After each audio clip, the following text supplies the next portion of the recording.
O cuidado da saúde é unha das prioridades da sociedade.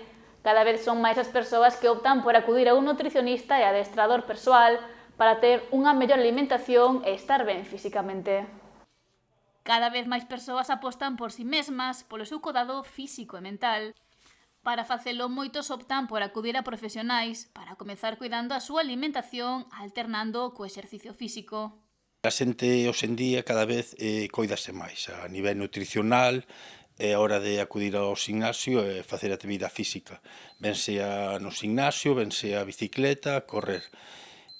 Pois agora nesta época hai xente que se empeza a coidar de cara ao verán, e no verán un pouco desenténdese e disfruta das festas, comidas familiares e todo eso. E hai quen empeza despois do Rescón de Reyes, despois de Navidades, pois a xente empezase a coidar, incluso sigue coidando todo o verán. E despois hai determinada xente, por exemplo eu, que me gusta coidar a nutrición e facer deporte todo o ano.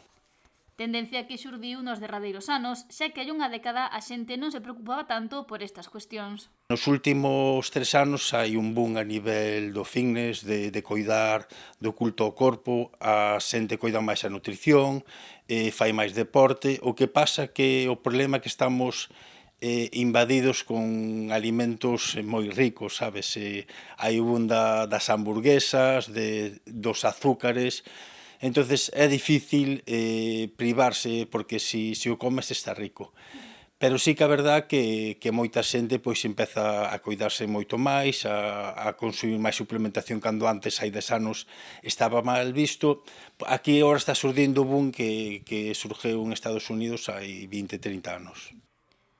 E como soe ser habitual, a el chegan persoas interesadas en diferentes aspectos. Hai xente que xa ten uns hábitos nutricionales correctos, xa sabe máis ou menos como ten que comer e quere só unha rutina. Hai xente que quere só o que é unha dieta porque xa sabe entrenar, paso ao contrario, e hai xente que che pide dieta máis unha rutina de entrenamiento. Sempre que traballamos cun cliente, cada metabolismo é diferente, cada físico é diferente, entonces hai xente que responde mellor a dietas altas en proteínas, altas en grasa e baixas en hidratos, hai xente que responde mellor cando lle baixas a proteína, subes o hidrato con a grasa controlada.